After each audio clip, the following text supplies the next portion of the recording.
Boa tarde, meu nome é Bernardo Teixeira Flores. Boa tarde, meu nome é Leonardo Bernardi, Hoje eu vou apresentar o trabalho de biologia. que é sobre desenvolvimento embrionário.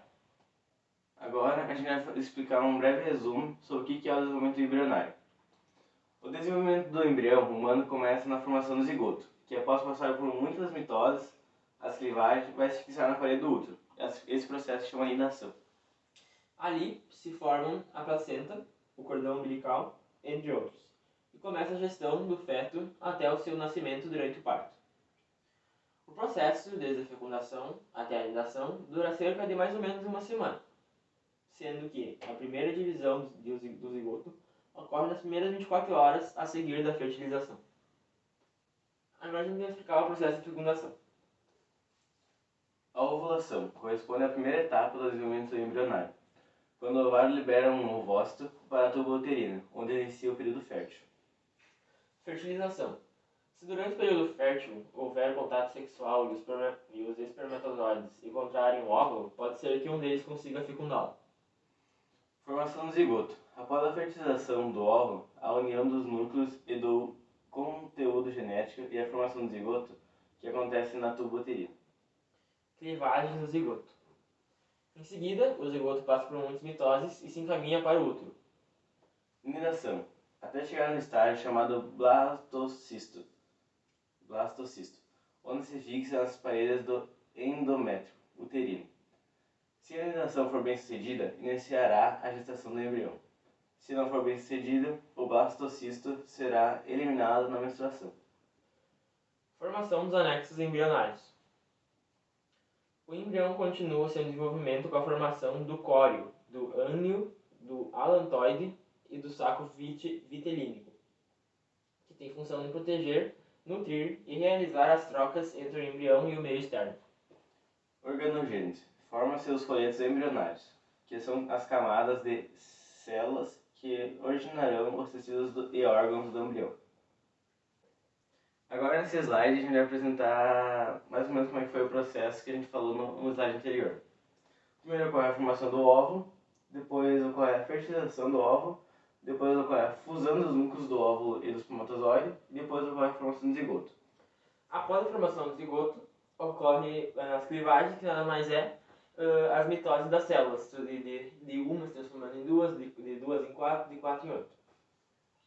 Após as clivagens, ocorre a mórula, após a mórula, a formação do blastocisto, e após o blastocisto já está implantado. Agora a gente vai explicar as clivagens do zigoto. O zigoto é a primeira célula do novo ser. Ele, se depois do óvulo ser fertilizado pelo espermatozoide, quando os núcleos das células se fundem no processo chamado cariogâmia. Em seguida, o zigoto passa por muitas mitoses, originando muitas células que permanecem unidas até a formação do embrião. A divisão do zigoto, chamada de clivagem, origina inicialmente duas células chamadas blastômeros. Em seguida, os blastômeros se dividem novamente, formando 4, depois 8 e assim seguem até formar muitas células em estágio da mórula. Já a mórula passará por novas divisões, formando o blastocisto, que se diferencia por apresentar uma cavidade interna. Assim, o blastocisto, que possui uma massa de células germinativas do seu interior, é chamado de embrioplasto e irá se fixar na parede do útero.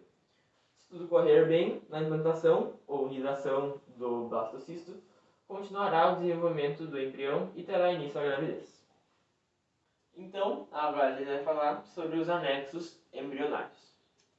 Depois que o embrião se fixa na parede uterina, as células continuarão a se multiplicar, formando camadas celulares chamadas folhetos embrionários.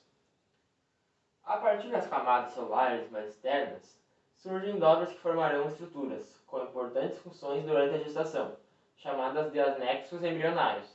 São eles o córeo, o ânio e o saco vitelínico. O córeo e o ânio se desenvolvem juntos. O espaço formado pelo ânio será preenchido pelo líquido amniótico, que protegerá o bebê de choques e permitirá que ele se movimente. O córeo é intimamente ligado ao tecido uterino. Depois, forma projeções formando as vilosidades coriônicas. que penetram na parede uterina e, por fim, origina a placenta. O saco vitelínico tem, no começo da formação do embrião, o papel de realizar a circulação sanguínea do bebê. Agora, nesse slide, a gente vai explicar um pouquinho sobre o que é a organogênese. A partir dos folhetos embrionários, serão formados todos os órgãos do embrião, no processo chamado organogênese. O folheto embrionário mais externo, chamado ectodema, é que formará o sistema nervoso e os órgãos dos sentidos. Os primeiros órgãos que se formam são o pancéfalo, a medula espinhal e a coluna vertebral. Isso ocorre por volta da terceira semana de gestação, quando a mulher nem sabe que está grávida ainda. Ela só desconfia por conta do atraso da menstruação. A camada intermediária, o mesoderma, origina a derme, os ossos e cartilagens, os músculos e o sistema circulatório, excretor e reprodutor. Enquanto a camada mais interna, o endodermo, dá origem aos órgãos do sistema digestivo, como o fígado, o pâncreas e o tubo digestivo e os pulmões. E aqui ao lado nós temos um exemplo em imagem do início do desenvolvimento embrionário. Então é isso, muito obrigado por assistir. Isso foi o nosso trabalho em biologia. Dá um 10 para nós, prof.